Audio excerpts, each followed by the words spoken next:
Ouais, ça fait quand même 8-9 ans qu'on s'intéresse au brassage de la bière. C'est d'ailleurs comme ça qu'on s'est retrouvés. On est des amis de secondaire. On s'était perdu de vue un peu. Puis, grâce au brassage, on est revenu comme très, très proche. Sinon, l'intérêt pour la bière en tant que telle, pour ma part, ça a commencé jeune. Peut-être pas légalement, mais ouais, c'est ça. De tout jeune âge, là, on commençait à boire de la bière. On aimait, en tout cas, moi, personnellement, j'aimais bien ça, mais bière commerciale, c'est un peu poche. Puis on a commencé à découvrir justement le monde brassicole québécois, ce qui se faisait dans le temps en termes de microbrasserie. Puis on a comme découvert ces goûts-là qui étaient différents, ces goûts-là qui nous amenaient ailleurs. Puis c'est vraiment comme ça qu'on s'est mis à déguster les premières bières de micro du Québec. Puis on a vu ça évoluer rapidement au cours des années. Là. Puis c'est quelque chose qui nous a tout le temps intéressé vraiment beaucoup.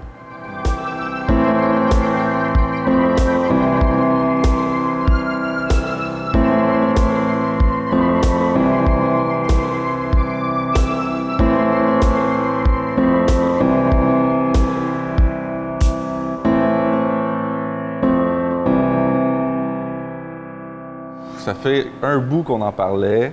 Je dirais, s'il faut avancer une date ou un temps, 2-3 ans. Que ça a commencé à être un peu plus sérieux, c'est sûr. C'est ça, ça a tout été dans notre tête en arrière. On avait chacun une carrière, fait que dans le fond, c'était un peu un rêve de s'ouvrir une place comme ça. Mais à force qu'on brassait, on s'est dit, regarde, on fait des bons produits, le monde aime ça, on en donnait à nos amis. On s'est dit, pourquoi pas le faire découvrir au monde. Après ça, c'était un peu de former ça, de quelle façon on allait envoyer ça aux gens. Est-ce qu'on voulait plus un bar? Est-ce qu'on voulait plus une usine? Fait que c'est sûr qu'au fur et à mesure qu'on avançait dans notre cheminement, ben ça s'est concrétisé un peu plus vers quoi qu'on s'en allait. Puis là, ouais, c'est sûr qu'il y a à peu près, on dirait peut-être 2-3 ans, ça a commencé à être un peu plus concret.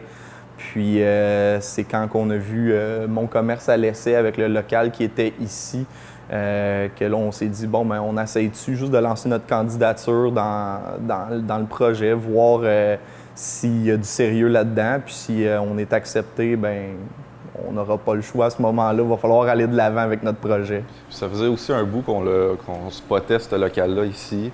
T'sais, avec la vue qu'on a, c'est vraiment magnifique.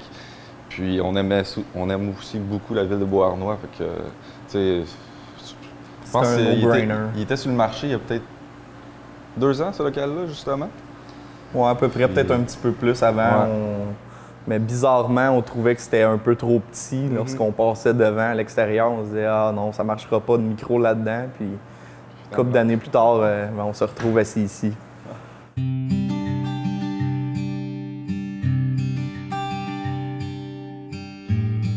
On a 3 bières qui est à nous.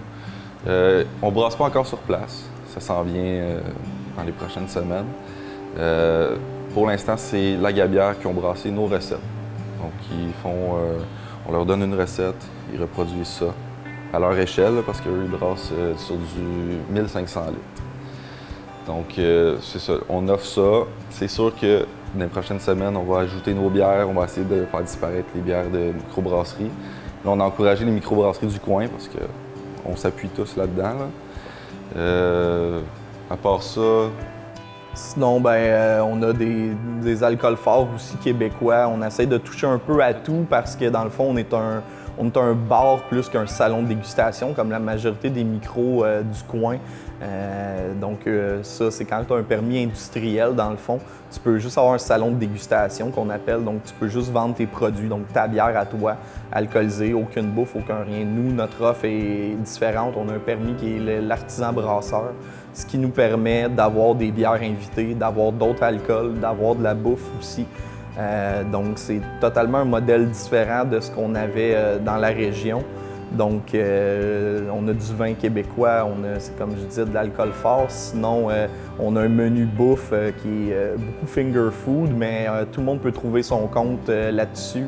Je dirais que c'est pas mal la chose que les gens notent quand ils viennent. Ils disent « Oh mon Dieu, on s'attendait pas à avoir un offre aussi varié de bouffe puis que tout soit bon. » Donc, il y a moyen que tout le monde puisse manger ici avec notre menu qu'on a créé. Sinon, ben c'est ça, on est vraiment plus resto-bar, donc on peut fermer à 1h du matin. Si le party est pogné, on ferme à 3h, ce qui est différent d'une microbrasserie. On a une offre de jeux de société aussi, donc nous, c'était quelque chose qu'on aimait quand on allait dans des bars à Montréal, de prendre un jeu, tu t'assois, tu prends ta bière, puis tu socialises autour de ça au lieu d'être assis sur ton cellulaire. Puis on a ramené ça ici à Bois-Arnois, puis le monde embarque. C'est le fun de voir justement les gens arriver, prennent leur jeu, s'assoient à leur table, commandent leurs affaires, puis le monde socialise, se parle entre eux autres. C'est quelque chose qu'on voulait beaucoup. C'est la proximité avec les gens aussi. C'est pour ça qu'on était vers un resto-bar plus qu'une microbrasserie usine. T'sais. C'est le fun de brasser de la bière, mais aussi c'est le fun d'avoir la personne en face de toi qui déguste ton produit puis qui t'en parle. Donc ce contact-là avec les gens, ça nous le prenait tous les deux. Fait que c'est pour ça qu'on s'est dirigé vers le Brew Pub. Bon, fait qu'ici, on est dans la salle de brassage, la salle de cuve. C'est ici que tout se passe en termes de fabrication de bière.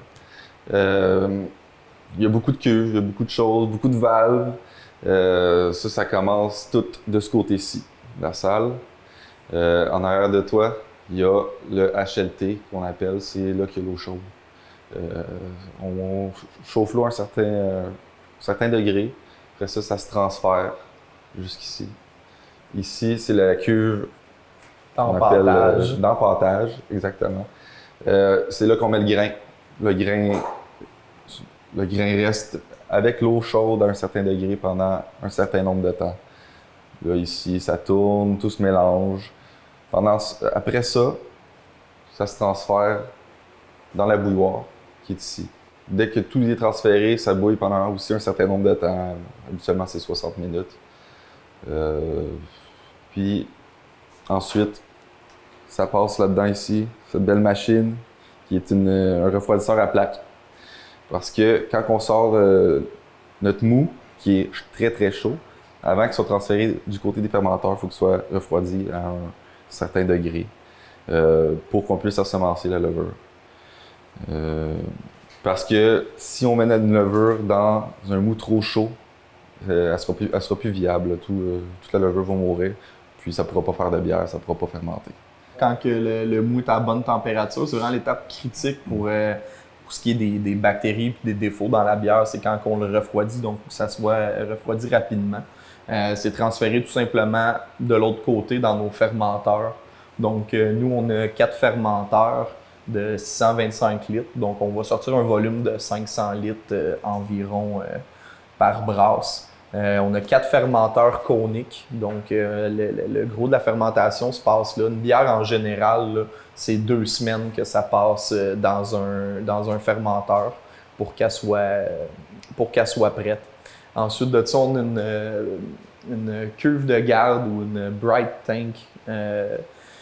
C'est quand on a une bière fruitée, qu'on veut faire un conditionnement, on peut tout simplement transférer dans cette cuve-là, faire notre ajout de purée de fruits et la laisser 2-3 jours dedans, peu importe la recette, la durée de temps.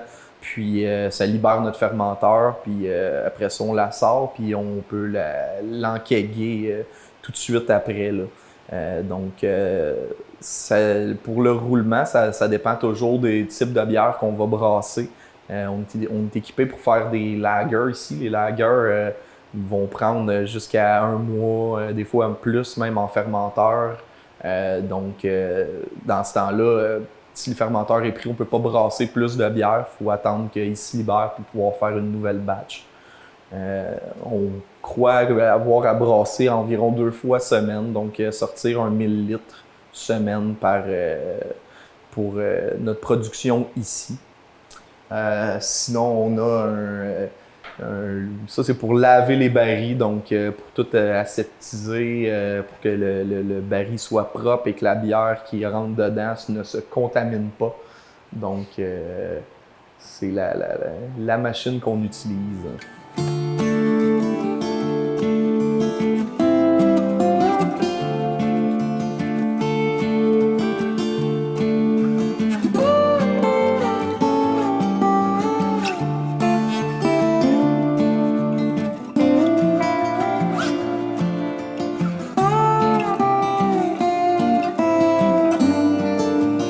Ben, dans le fond, on a commencé chacun de notre bar à brasser. Moi, je brassais avec d'autres amis.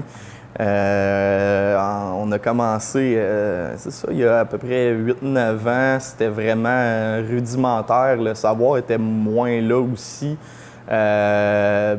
pour nous et pour la communauté bière en tant que telle. Donc, on a commencé, première batch, c'est carrément une canne de concentré. Qui vendent, dans le fond, c'est ton mou, le jus de la bière qui est déjà fait, puis tu fais juste bouillir ça, rajoute l'eau, rajoute un peu de stock dedans, mais tu sais, c'est assez ordinaire comme résultat. On dirait que tous ces kits-là goûtent pareil, sont toutes... mais tu sais, moi, personnellement, l'expérience a duré une fois. J'ai fait une fois un kit de même, je retouche plus jamais à ça parce que j'ai pas de plaisir à le faire, tu sais. Faut commencer par là aussi parce que c'est ça qui nous... Tu sais, on commençait à jouer avec ça, à jouer avec tout ce qui est aseptisation. Il fallait commencer là quelque part. Puis moi, je l'ai fait un peu plus qu'un. Il a aimé le goût. Ouais, je suis pas prêt à dire ça, mais je dirais peut-être je n'ai fait 7-8. Puis, ben c'est ça. Ça change vite, là. Parce que... Après ça, on s'est équipé chacun de notre bar aussi, encore une fois, tout grain, dans le fond, qu'on appelle. Là, c'est vraiment la même façon de brasser que sur un gros système. Donc, tu fais toutes tes étapes au complet, créer ta recette. Ensuite de ça, ben là, tu vas acheter tous tes trucs, puis là, tu planifies ta journée de brasse. Donc, au début, c'était pas mal ça, une journée complète pour brasser une bière dans la cuisine avec un gros chaudron. Ça faisait des éclaboussures partout. C'est rare, ça fait pas de dégâts. Les blondes nous aimaient pas tellement. Ça sentait fort. Je veux pas, tu fais bouillir beaucoup de litres de mou, fait que ça sent dans toute la pièce, dans toute la maison, en fait. Fait que ça, on a fait ça pendant un petit bout comme ça aussi. Puis nous, quand on s'est mis à brasser ensemble, on avait évolué, on était rendu avec un kit un peu mieux. On brassait dans son garage ou à l'extérieur. Fait que c'était fini le temps de salir une maison au complet. Puis on était aussi meilleur, plus efficace à ce moment-là. Fait que c'est un peu moins long comme journée de brasse, là. Mais c'est comme ça qu'on a fait plusieurs brasses à la maison. Ensemble, en chum, à boire une bière puis à créer la note, là. Ouais, puis aussi, entre ces brasses-là, c'est beaucoup de lecture. Parce que je veux pas, on n'a pas étudié là-dedans, mais c'est des lectures, des lectures, des lectures. En tout cas, moi, j'en ai fait beaucoup. Notre panneau de contrôle qui est utilisé pour faire marcher toutes nos pompes, nos éléments. Tout est indépendant, tout est électrique. Donc, il y a beaucoup de Python, mais c'est assez simple de se retrouver, somme toute. Tantôt, quand je parlais de température, certaines températures, c'est ici, on set nos températures par les éléments. Tout se fait automatiquement. Ça arrête à la température visée. Tout se fait comme ça. Même chose pour les fermenteurs. Donc, quand on disait qu'on pouvait faire des lagers ici, c'est qu'il y a un double paroi qui a du glycol qui est mélangé avec de l'eau qui passe, qui garde une température pour que la bière fermente tout le temps à la même température. Donc, on set la même chose. Nos températures là-dessus, le système au glycol va faire en sorte que la bière va tout le temps être à la même température pour fermenter, ce qui est vraiment important pendant une fermentation. Donc ça, c'est le CIP qu'on appelle, c'est ce qui sert à laver toutes nos cuves. Donc on n'a pas besoin d'entrer directement dans la cuve et de frotter. Cet appareil-là, dans le fond, on le branche directement sur nos cuves.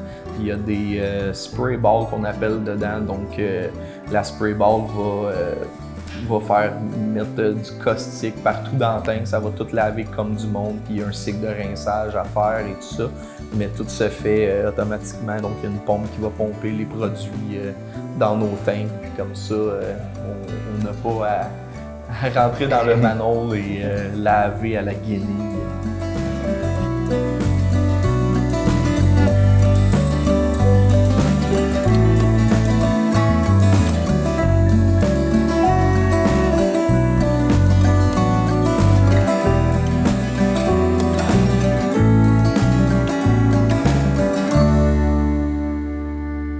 Dans le fond, mon commerce à l'essai, c'est le CLD, la SADC, avec des partenaires qui prennent un local dans une ville qui est vide, mais qui jugent qu'il pourrait avoir de quoi d'intéressant dedans. Puis ils font un appel d'offres pour des projets. Fait que tout simplement, c'est monter un plan d'affaires en bonne et due forme, prévision financière sur 2 ans. Tu soumets ça, ton gros document d'une 50, 60 de pages. Puis eux, ils ont un comité avec des analystes financiers, avec le propriétaire de la bâtisse, tout ça. Fait qu'ils se rassemblent un comité comme ça, puis ils épluchent tous les dossiers, voir qu'est-ce qui fitterait le plus dans la bâtisse, puis carrément pour un essai du commerce. Donc, nous, si je ne me trompe pas, on était 43 candidatures pour le local ici. Puis, en bout de ligne, ça a l'air que notre plan d'affaires et nos prévisions étaient bonnes. Donc, on a eu un appel mois de novembre passé, donc il y a environ 1 an, reçu un appel comme quoi que notre candidature avait été acceptée. Fait que là, tout s'est mis en branle assez rapidement. Dans le fond, veux pas, si tu veux ouvrir un commerce, il y a quand même plusieurs mois, plusieurs étapes avant. On était déjà au mois de novembre, le temps des fêtes arrivait. On a pris possession du local au mois de décembre, dans le fond. Puis à ce moment-là, c'était de tout modifier, créer la microbrasserie là, au complet. C'était vraiment, dans le fond, ici, c'était un centre yoga, massothérapie. Fait que c'était tous des plafonds bas, c'était toutes des petites salles. Donc, il y a eu une refonte à grandeur du local, tout en créant aussi notre marque, en créant nos menus. Donc, c'est plusieurs chapeaux à porter en même temps qu'on a eu à faire. On a appris énormément là-dedans aussi. C'est encore plusieurs chapeaux, je sais. Oui, c'est ça. On a encore effectivement plusieurs chapeaux. On fait pas mal tout ensemble dans la micro. Fait que non, on a vraiment appris beaucoup de choses là. Puis c'est ça qui est intéressant, avoir créé le projet de A à Z. Maintenant, on sait en fond en compte tout ce qui se passe ici. S'il y a un petit pépin, quelque chose, on est au courant. Donc c'est notre petit bébé, la place ici. Grâce à mon commerce à l'essai. Tout ce qui est brassage, ça va être nous deux, les 2 propriétaires qui vont faire ça. Au début, on a un consultant qui vient nous aider pour tout démarrer, nous aider avec la passivation et tout ça. Mais sinon, ça va être nous qui allons faire ça. Ouais, pour l'instant, les 2 ensemble, on va brasser. On s'occupe aussi du pub, donc c'est sûr que ça fait des bonnes journées, mais on a 2 journées qu'on est fermé, les lundis, mardis. On va essayer de concentrer nos activités de brassage ces journées-là. C'est sûr que c'est pas tout le temps une science exacte, le brassage, donc nos horaires vont un peu changer. Mais ce qui est le brassage, ça va être tout pris en charge par nous. C'est vraiment notre projet qui nous tient le plus à cœur, c'est de créer nos bières nous-mêmes. C'est sûr que si à un moment donné, notre horaire ne nous le permet plus, on va peut-être avoir un aide brasseur, mais pour ce qui est des recettes et tout, ça va sortir de nos têtes toujours. Sinon, pour les bières qui trottent dans nos têtes, des choses qu'on a hâte de faire. Des choses. On a une blonde au jalapeno qu'on a brassé une couple de fois, qu'on aime beaucoup. Ça surprend, ça fait parler les gens. Donc, une bière au piment fort, donc il y a un petit goût piquant dedans. Sinon, le goût du piment est très, très présent dans la bière. Puis, c'est l'équivalent de prendre une bière et manger des Miss Vickies jalapeno. Microbrasserie La Centrale.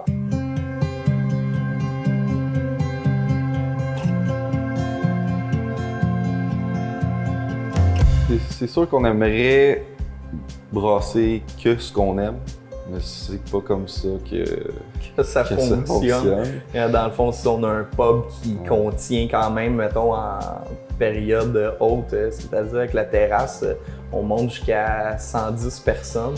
Donc, faut plaire à tout le monde, puis on est capable de brasser un peu de tout. Fait que c'est sûr que notre menu va toujours être varié, on va avoir un peu de tout. Pour ce qui est de nos goûts personnels, c'est sûr qu'on est des gars d'IPA comme à peu près tout le monde qui brasse de la bière. Par contre, en ce moment, il y a beaucoup des sour qui sortent, des bières un peu vieillies en baril, soit des fûts de chêne.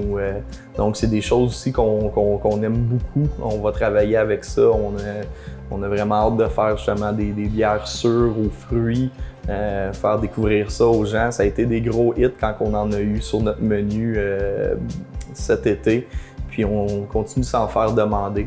Donc c'est sûr qu'on va essayer d'en reproduire. Mais sinon, moi personnellement, je suis un gars de stout. Donc c'est sûr que ça plaît pas à tout le monde. Les bières noires, le monde a un peu peur de ça. Souvent, ils pensent que c'est très alcoolisé, c'est très fort. Mais c'est plus le cas aujourd'hui. Il y a plusieurs types de stout. Donc ça aussi, c'est des bières qu'on a hâte de brasser. On va en avoir plus qu'une qui va rouler sur notre menu. Ouais, bon, le choix du branding et tout, ça a été complexe. Pénible. On savait pas vraiment au début où s'enligner, du tout. Du tout. Puis moi, j'aimais pas le nom de la centrale, on va le dire. J'aimais pas ça au début, OK?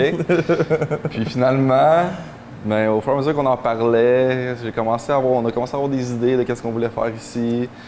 Puis, ben, je pense que ça a donné quelque chose de bien. Puis c'est ça, on est à Beauharnois.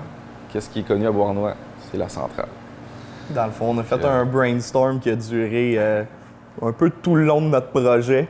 Notre projet était pendant des mois sans nom. Donc, on arrivait tout le temps dans nos meetings, nos affaires, c'était un nouveau nom. Puis, il n'y a jamais rien qui nous accrochait. On n'avait pas de coup de cœur pour rien. Puis, une des raisons qu'on hésitait sur la centrale, c'est qu'on dirait que tous les petits bars de région s'appellent la centrale. On voulait pas avoir cette connotation-là de la centrale, mais c'était trop fort en Beauharnois pour aller avec autre chose. Puis quand on s'est dit, bon, ben let's go, c'est la centrale, ça se dit bien, c'est accrocheur, puis c'est les racines de Beauharnois, le monde va être fier.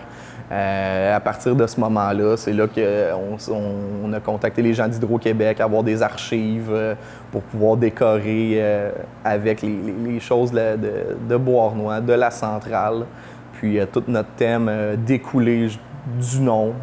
Puis toute la décoration, bien, ça a sorti de notre tête qu'est-ce qu'on était capable de créer avec l'électricité, la centrale. Donc c'est comme ça que c'est né.